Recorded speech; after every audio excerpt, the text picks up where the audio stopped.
नमस्कार, आप देख रहे हैं एमपी तक। आपके साथ मैं हूं अमित तिवारी। मध्य प्रदेश में ड्रग्स माफिया 100 करोड़ का यह खुलासा है।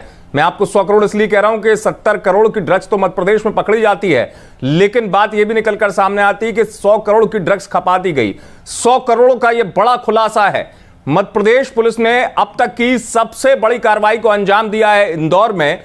इंदौर कैसे बन गया ड्रग्स का हब, यह जानना जरूरी है, और कैसे माफिया के हौसले बुलंद हो गए, लेकिन पुलिस ने सफलतापूर्वक कार्रवाई को अंजाम दिया, यह बात सच है। मैं ये जानने की कोशिश भी करूंगा कि ये 100 करोड़ जैसी रकम का वारदात से कनेक्शन क्या है और 100 करोड़ की ड्रग्स कैसे मध्य प्रदेश में खपा दी जाती है, यहां जानना जरूरी है। मेरे साथ खास मेहमान हैं हरि नारायण चारी मिश्रा जी, आईजी इंदौर। मेरे साथ हैं मेरे सहयोगी भुवनेश सेंगर। सबसे पहले हरि नारायण चारी मिश्रा जी का स्वागत है। मिश्रा जी, आपका बहुत स्वागत है। अमित तिवारी बोल रहा हूं। जी, मेरा पहला सवाल यह कि यह छोटी मोटी वारदात नहीं है, यह बड़ा खुलासा है। और मैंने 100 करोड़ रुपए इसलिए कहा कि 70 करोड़ की ड्रग्स पुलिस पकड़ती है, लेकिन यह बात सच है। मुझे सच बताइए, मतलब जो बात मेरे तक जानकारी है कि 100 करोड़ की ड्रग्स खपाई इन माफियाओं ने। जी हाँ, इसको थोड़ा सा मैं इस पे डालना चाहूंगा। सबसे बड़ी बात कि पुलिस की एक बड़ी सफलता है। इसमें 100 करोड़ की ड्रग खपाई जाने से ज्यादा मैं इसको कहना चाहूंगा कि यहाँ पे 70 करोड़ की ड्रग पकड़ ली गई। यह ड्रग जो है कई शहरों से होकर गुजरी थी। ये दक्षिण भारत के एक शहर से आ रही थी और कई शहरों से होकर गुजरी थी। सिर्फ हम गुजरने से ये निष्कर्ष नहीं निकाल सकते कि इतने की ड्रग खपा दी गई। हम ये जरूर कह सकते हैं कि इतने की ड्रग पकड़ी गई, और इस ड्रग के बहुत सारे ऐसे चैनल, बहुत सारे ऐसे चैन, इसके एक श्रृंखला का पता चला है कि जिन जिन शहरों में जाती थी, जिन जिन हाथों से होकर के गुजरती थी और युवा पीढ़ी को बर्बाद करती थी, उस पूरे तंत्र को, उस पूरे दुष्चक्र को समझने में इससे मदद मिली है। और वाकई ये पुलिस की लगभग 1 महीने की लगातार कड़ी मेहनत का एक नतीजा था, क्योंकि लगातार ड्रग के मामले कई आ रहे थे। यही नहीं बल्कि हर बड़े शहरों में काफी मामले आ रहे हैं। युवा पीढ़ी पे जिस तरीके का इसका गहरा असर हो रहा है, हम सभी के लिए एक बड़ा चैलेंज है कि इस पूरे दुष्चक्र को ध्वस्त किया जाए, इसे तोड़ा जाए। और इस कड़ी में ये पुलिस ने कार्रवाई की और 70 करोड़ का ये जो ड्रग का रैकेट पकड़ा गया है, इसके साथ साथ कुछ ऐसे लोगों की भी पहचान की गई है जो कि इस दुष्चक्र में लंबे समय से जुड़े हैं, अलग अलग शहरों में केंद्रित रहे हैं, अलग अलग देश के हिस्सों में रहे हैं। उन सारे बिंदुओं पर इसमें पुलिस फोकस की है। और मुझे लगता है कि इसके पकड़े जाने से जो इस तरह के माफिया हैं, जो इस तरह के अपराधी हैं, उनके हौसले पस्त होंगे। वो इस बात को समझ जाएंगे कि चाहे जितना वो कोडेड होकर काम करें, जितना एक कैमोफ्लेज होकर अपने को छुपा करके और एक आवरण में रख करके इस तरह की कार्रवाई करने की कोशिश करें, लेकिन पुलिस उन तक पहुंच सकती है और उनको बेनकाब। जी, भुवनेश भाई सवाल कर लें। जी भुवनेश जी, नमस्कार।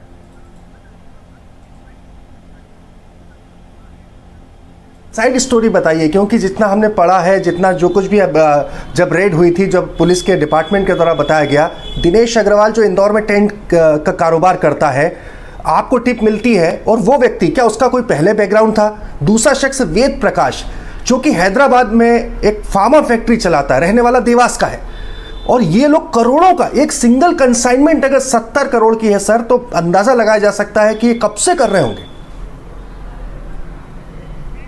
वो एक जगह जा करके मिलती है। जब आज से 7 साल पूर्व ये दोनों जो थे एक दवा के व्यवसाय से जुड़े हुए थे, फार्मास्यूटिकल कंपनी से जुड़े हुए थे। जो मुख्य आरोपी जिस व्यास की आपने जिक्र किया, वो एक कई फार्मास्यूटिकल कंपनियों में एमआर का काम किया करता था। 2013 तक वो इस इलाके में कई कंपनियों के लिए एमआर का काम करता था। वो मंदसौर और देवास से यहाँ जरूर जुड़ा हुआ था, और इस कड़ी में उसकी पहचान वहाँ के रहने वाले मंदसौर के रहने वाले जो दिनेश अग्रवाल से हुई, और उसके बाद दोनों संपर्क में आए। बाद में 2013 में ये हैदराबाद की तरफ शिफ्ट कर गया। वहाँ पे फार्मास्यूटिकल कंपनी इसने डाल ली, और फार्मास्यूटिकल कंपनी की आड़ में इस तरह का गोरख धंधा, इस तरह का एक दवाओं का एक अंधा बाजार जो व्यापार है, इसने शुरू किया। और इस कड़ी में वो कई शहरों में इस तरह की सप्लाई करता रहा, युवाओं को बर्बाद करता रहा।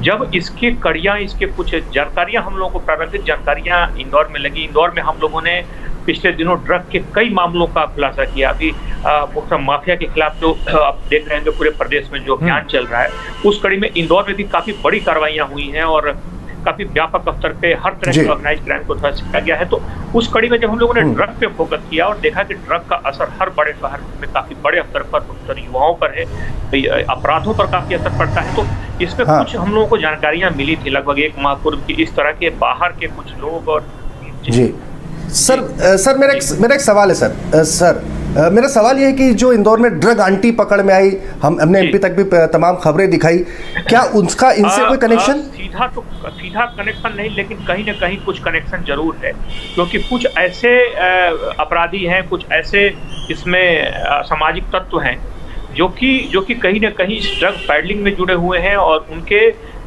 दोनों के तार एक जगह जुड़ते हैं। इसलिए हम लोगों ने इसके पकड़े जाने के बाद सबसे ज्यादा जो फोकस किया है कि स्थानीय तौर पर कौन इसके मददगार हैं, उनको हमें पकड़ना है, उनको नेस्तनाबूद करना। और उसमें 4-5 स्थानीय ऐसे लोगों की पहचान भी हुई है जो कि इस काले गोरख धंधे से जुड़े हैं, अलग अलग शहरों में जुड़े हैं, यहाँ नहीं आसपास के भी अगर किसी शहर में हम लोगों ने पहचान कर ली है।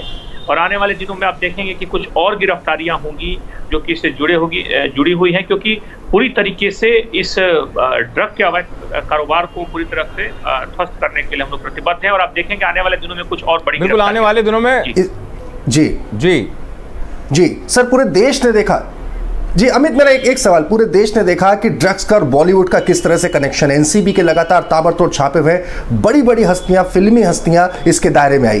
क्या इस पूरे रैकेट का जो इंदौर में आपने पर्दाफाश किया है, कहीं कोई गुंजाइश है बॉलीवुड कनेक्शन?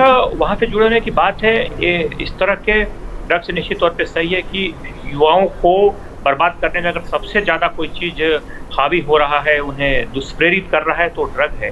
और ड्रग का अवैध कारोबार देश और अंतर्राष्ट्रीय स्तर पे भी देखें तो पूरी दुनिया का जो सबसे बड़ा अवैध कारोबार है वो ड्रग्स का है, इंटरनेशनल लेवल पर भी। उसी कड़ी में अगर हम आते हैं तो बॉलीवुड में भी, और पिछले दिनों जो आपने समाचार पत्रों में, चैनल्स में जो जगह देखा कि बहुत सारे जो बड़े अफसर के जो पकड़े गए, बहुत सारे खुलासे हुए, समाचार पत्रों में जो सनसनी भर के कई खबरें उभरी, उसमें इस तरह के ड्रग्स का बार बार जिक्र हुआ। इस ड्रग्स में भी, क्योंकि अभी दावे के साथ नहीं कहा जा सकता कि किसी व्यक्ति से या किसी दूसरे शहर के किस अलग विधा से इसका जुड़ाव है, लेकिन ये कह सकते हैं कि चूंकि अलग अलग शहरों में व्यक्ति कई सालों से सक्रिय है, अलग अलग जगहों पे इसके लोगों से संपर्क है, तो कौन सी कड़ी जाकर कहाँ जुड़ती है अभी दावे के साथ नहीं कहा जा सकता। लेकिन ये सही है कि हो सकता है व्यक्ति अलग हो सकता है उसका तरीका काम करने का अलग हो, शहर अलग हो, लेकिन ये जरूर है कि इसने बड़े स्तर पर, व्यापक स्तर पर लगभग युवाओं को पूरी तरीके से प्रभावित किया है। और हम लोगों का जो अभियान है, जो इसको लेकर के जो एक प्रतिबद्धता से है, इस लेकर के कि जिस तरीके से इनका मॉडस ऑपरेंडी है, मॉडस ऑपरेंडी के बारे में भी बताना चाहूँगा कि जो निचले लेवल पे युवाओं को जिस तरीके से टारगेट करते हैं, उसके बारे में थोड़ा बताना चाहूँगा, ताकि जो गार्जियंस हों, जो अभिभावक हों, जो बच्चों को भेजते हैं, थोड़ा सा सचेत रहें इस खास मामले में। मुख्य तौर पर जो भी बड़े शहर हैं, उन बड़े शहरों में बहुत सारे ऐसे बच्चे आते हैं जो 12th के बाद एक पहली बार खुली आकाश में सांस लेते हैं। उनको लगता है कि घर के तमाम पहरेदारी से वो पहली बार बाहर की दुनिया में आए हैं। घर के लोग उनको बड़ी आराम से रखने के लिए, उनकी अच्छी पढ़ाई के लिए उनको काफ़ी सुविधाएं मुहैया कराते हैं। कई बार वो अपनी सीमा से बाहर जाकर के उनके लिए सुविधाएं मुहैया कराते हैं। ऐसे में कई बार ऐसा होता है कि वो बच्चे जब किसी ऐसे संपर्क में आ जाते हैं जो बहुत ज़्यादा किसी अवैध नशे के या इस तरह के संपर्क में आते हैं, और इस गिरोह की नज़र पड़ती थी, वो 2-3 बच्चों को 3 तरह से बच्चों को टारगेट करते थे कि किनको टारगेट करना है। वह देखते थे कि पब में या इस तरह के बार में किसका ज़्यादा बिल है, कौन सा बच्चा या इस तरह का नया लड़का है जिससे बिल बहुत ज़्यादा पे कर रहा है, किसके पास क्रेडिट कार्ड या डेबिट कार्ड जिसके पर्चे बहुत सारे दिख रहे हैं, या कौन लड़का बड़ी गाड़ियों से आता है। इस तरह से उनका जो ऊपरी उनका जो आधार था, जो इस तरह के अपराधी थे, वो ऊपरी इस आधार पर उनको टारगेट करते थे कि इनको टारगेट करना है, इनको ड्रग एडिक्ट बनाना है। और उस कड़ी में आगे जा करके फिर उसको अलग अलग तरीकों से उसको अपने कॉन्फिडेंस में लेते थे। शुरू में ड्रग्स को जो देने का तरीका रहता है, किसी भी बड़े शहर में जो हम लोगों ने अलग अलग शहरों में देखा, कि ये उसको देखते हैं कि उस व्यक्ति की क्या बनना चाहता है। जैसे किसी को जिम में जाने का शौक है, हम लोगों ने इंदौर में भी जब पिछले दिनों कार्रवाइयां की थी जी, तो उसमें आपने देखा होगा कई ऐसे मामले आए थे जिसमें ड्रग्स यह करके दिया गया जिम के ट्रेनर या वहाँ किसी व्यक्ति के द्वारा कि ये हर्बल है, इसको आप खाएंगे तो इसका वजन कम होगा, इस तरह की बातें आई थी और बात सही पाई गई। इस तरह के ड्रग्स में चूंकि जिस तरह के शारीरिक तौर पे केमिकल रिएक्शंस होते हैं, हमें ऐसा लग सकता है कि हमारा वजन कम हो रहा है, लेकिन ये सिर्फ वजन कम होने तक सीमित नहीं रहता है, पूरे हमारे शारीरिक स्नायु तंत्र को ये पूरी तरीके से विकृत कर देता है, बुरी तरीके से दुष्प्रभावित करता है। तो इसके साथ जी अमित जी सवाल पूछिए। इसके अलावा जो दूसरा तरीका रहता है, कई बार इन्होंने कुछ अपडेट जो पढ़ने वाले होते हैं, इनको चूंकि ड्रग्स जो होते हैं हमारे रिएक्शंस को तेज कर देते हैं, हमारे ब्रेन के रिएक्शंस को तेज कर देते हैं। कई बार ऐसा लगता है कि पढ़ने वाले बच्चों को इन्होंने इस तरीके से प्रभावित किया कि अगर आप इसको ड्रग्स को लेंगे तो आपकी मेमोरी अच्छी हो जाएगी, ये हर्बल ड्रग्स हैं और इसमें अगर आप लेते हैं तो इंटरव्यू में अच्छा करेंगे। तो कई बार शुरुआती दौर में फ्री में ये ड्रग्स देते थे, फ्री में उपलब्ध कराते हैं, और जब एक बार इस ड्रग्स के नशे में आ जाता है तो एक दो बार लेने के बाद वो खुद पर उसका नियंत्रण नहीं रहता, इसके वो जीवन के लिए अपरिहार्य बन जाता है और उसके लत वाली बात हो गई। और उसके बाद ये बुरी तरीके से उसका दोहन करते हैं, बुरी तरीके से उसका शोषण शुरू कर देते हैं और शुरू में जो अच्छा लगता है वो बुरी तरह से लगता है कि इसके बिना व्यक्ति डिप्रेशन में जाने लगता है। इसलिए अभिभावकों से मुख्य तौर पर मैं अपील करना चाहूँगा कि अगर बच्चे बड़े शहरों में जा रहे हैं, पढ़ने जा रहे हैं, हम ध्यान दें। अगर बच्चे की किसी तरह की हमें बच्चों से संवाद लगातार रखना है, क्योंकि ऐसा ना हो कि बच्चा हमसे ज़्यादा बाहर की दुनिया में तकनीकी रूप से जुड़ जाए या ऐसे लोगों से जुड़ जाए जो इस तरफ उसे खींच ले जाए। दूसरा, बच्चे के कुछ खास लक्षणों पर ध्यान देना है। जब बच्चा ड्रग लेता है वो एक ग्रुप में रहना पसंद नहीं करता है। वो घर के लोग अगर एक ड्राइंग रूम में बैठे होंगे तो हट के जाके वो अकेले कमरे में रहना पसंद करेगा। वो गुमसुम रहने लगता है, वो बातचीत करना कम कर देता है, उसकी नींद आनी कम हो जाती है, उसकी सारी जो एक्टिविटीज होती हैं उससे तेजी से परिवर्तन आता है। तो अगर हमें लगता है कि हमारे बच्चे में, जो कि अभी तत्कालिक तौर पे किसी युवावस्था के प्रारंभिक दौर से गुजर रहा है, अपरिपक्व है, उसे जीवन का ज़्यादा अनुभव नहीं है और इस तरह के अंतर दिख रहे हैं, तो माता पिता को चौकन्ना होना चाहिए, उस बच्चे पर बात करना चाहिए, उसे भरोसे में लेना चाहिए, उसको बजाय डांटने के उसकी समस्या को समझने की कोशिश की जानी चाहिए। और मुझे लगता है कि अगर हम सही तरीके से करते हैं तो प्रारंभिक स्तर पर हम बच्चे को समझ सकते हैं, बच्चे को इस तरफ जाने से रोक सकते हैं और ये हमारा सही दिशा में किया गया प्रयास। हरिनारायण जी, अमित बोल रहा हूँ। मेरा सवाल ये है, सुनिए कि आपने बड़ी अच्छी बात कही और आपके इस एक्शन की, क्योंकि आपके बारे में ये कहा जाता है कि आप जबरदस्त एक्शन लेने वाले अधिकारी हैं, आपकी ये छवि है। लेकिन मेरा एक सवाल ये है, स्थानीय चीजों को अगर हम समझें तो यदि मैं सही हूं तो आपने इंदौर में कई पब्स को बंद भी कराया। ये जो नेटवर्क फैला, ये जाल जो ड्रग्स का फैला, इसमें स्थानीय जो पब हैं, रेस्टोरेंट हैं, ये ज्यादा जिम्मेदार हैं जिन्होंने इस ड्रग्स माफिया को इंदौर में पनपने दिया, क्योंकि ये सेंटर्स जो हैं वो पब और रेस्टोरेंट्स में ज्यादा देखा गया जहां पर युवा ज्यादा जाते हैं। मैं कहूंगा कि जो दुष्चक्र है न सिर्फ पब और इस तरह के जगहों पे, बल्कि हम कहेंगे कि कई जगह जिम के लोगों पे भी करवाई हुई, जिम पे भी इस बार देखा गया। कई जगह जो ऐसे सार्वजनिक जगह जहाँ पे युवा इकट्ठे होते हैं वहाँ भी इस तरह के इन लोगों ने पाँव फैलाने की कोशिश की। और न सिर्फ मैं एक बात करूँ, बाकी इंदौर में हम लोग कार्रवाई कर रहे हैं, बड़े युद्ध स्तर पे कार्रवाई कर रहे हैं, आगे बढ़कर प्रोएक्टिव होकर के, तो ये चीज़ें दिख रही हैं। मैं तो ये कहना चाहूँगा कि मतलब हर शहर में ये समस्या है, हर शहर में अगर आप गहराई में उतरेंगे, गहराई में उतर करके समस्या में झांकने की कोशिश करेंगे तो समस्या लगभग इतनी ही गंभीर है, इतनी ही गहरी है। तो बजाय हम अगर हम मतलब कालीन बिछा के अगर घर साफ सुथरा रखें तो ऐसा नहीं, बजाय हम पसंद करें कि कालीन को हटा के अगर कूड़ा है तो उसे साफ करें। सर एक सवाल और मेरा एक सवाल है, भुवनेश भाई ने बड़ा अहम सवाल उठाया था। सर हुआ ये कि सर बॉलीवुड का जिक्र इसलिए सर के वहां देखिए ना सर, ये तो सबसे बड़ी कार्रवाई है देश की, 70 करोड़ की ड्रग्स तो इंदौर में पकड़ी जाती है। इसके तार सर आप मानेंगे पूरी तौर पे कहीं ना कहीं आगे जाके बॉलीवुड से इसलिए जुड़ेंगे सर। एक आरोपी है सर जिसको लेके कहा जा रहा था, अमन उर्फ सम्राट नाम है, जिसके बॉलीवुड में भी सप्लाई के कनेक्शन सामने आए थे और इंदौर पुलिस उसकी तलाश में भी, यदि मैं सही हूं। इसलिए मैं कह रहा था और भुवनेश भाई भी कह रहे थे कि ये जाहिर सी बात है, जब इतने बड़े पैमाने पर ड्रग्स इंदौर आ रही है तो ये जो माफिया है इसका बॉलीवुड से कनेक्शन जुड़ता हुआ नजर आता है सर कहीं ना कहीं।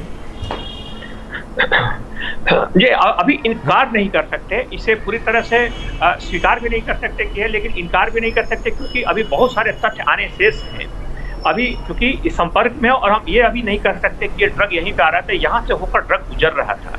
यहाँ पे ड्रग को प्रारंभिक तौर पे इन लोगों ने बताया, इसका अंतर्राष्ट्रीय तौर पे भेजा जाना बताया, लेकिन उसकी आगे की लिंक अभी हमारे पास, अभी हमको डिकोड करना है उन चीजों को अभी, और आगे हमें और इसमें कार्रवाई करनी है।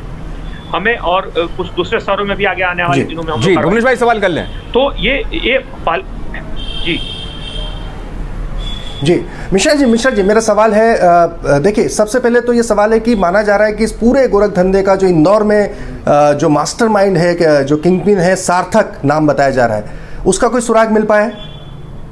मास्टरमाइंड है, हाँ, वो 2 व्यक्ति हैं इसमें, कुल उन 2 से जुड़े जो और 3 लोग हैं वो तो पकड़े जा चुके हैं, जो यहाँ के जुड़े हैं। जो एक व्यक्ति जो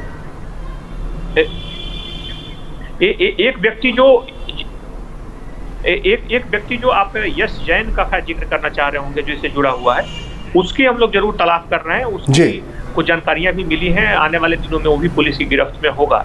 बहरहाल उससे जुड़े कम से कम पुलिस ने 25 लोगों को अलग अलग जगहों पे गिरफ्तार किया है, और उस कड़ी में जो बहुत सारी अहम जानकारियां मिली, हम लोग यहाँ तक पहुँचने में इसलिए कामयाब हो सके कि बहुत छोटे छोटे टुकड़ों को, छोटी छोटी जानकारियों को हम लोगों ने इकट्ठा करके उस पर काम करना शुरू किया, और पिछले 1 महीनों से लगातार प्रतिदिन इस पर हम लोग काम कर रहे थे।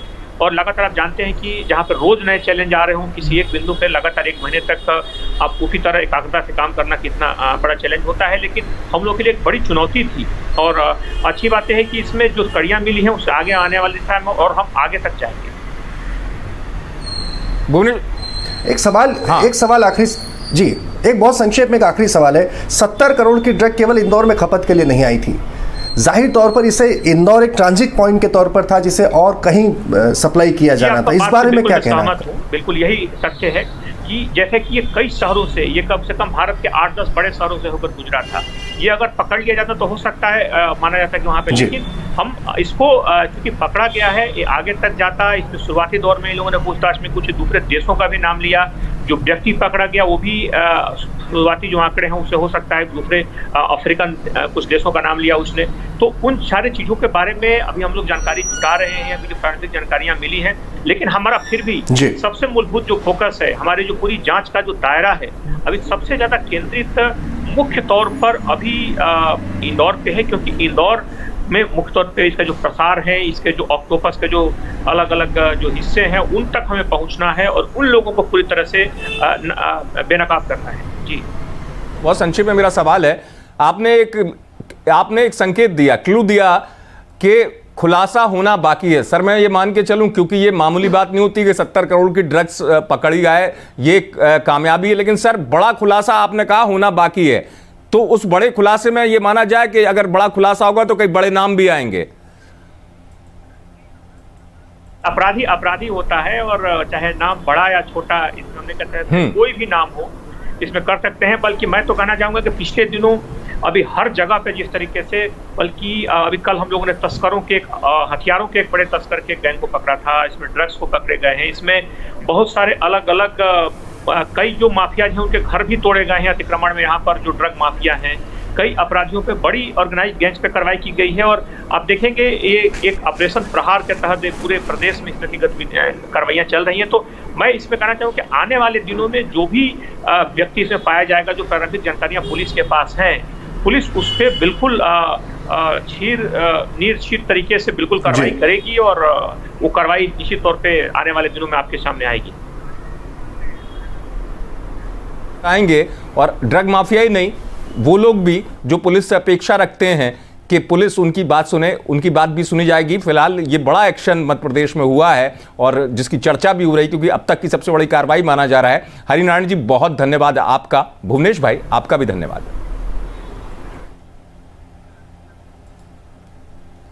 जी धन्यवाद, जी धन्यवाद। तो आपने देखा कि बात 70 करोड़ की ये बड़ी कार्रवाई थी। बॉलीवुड का मैंने खुद सवाल किया था और पूछा भी था हरिनारायण जी से, क्योंकि तार जो है लंबे हैं। खुद आगे बात ये निकल कर आई कि ये आंकड़ा बढ़ भी सकता है, 100 करोड़ की बात भी निकल कर सामने आई, लेकिन इंदौर पुलिस ने जबरदस्त एक्शन लिया, लेकिन बड़ा खुलासा होना अभी बाकी है, जिस पर नजर आएगी। आप देखते रहिएगा। बहुत बहुत धन्यवाद जुड़ने के लिए, आपका बहुत बहुत आभार। हमारे साथ जुड़ने के लिए मैं आभार करता हूं अपनी टीम की तरफ से, मेरे तकनीकी सहयोगी आरपी बस, मेरे कैमरामैन सुनील भाई, मेरे प्रोड्यूसर आशुतोष शुक्ला, मेरे प्रोड्यूसर अभिनव मवार की तरफ से आप सबको बहुत बहुत आभार। आप देखते रहिए एमपी तक।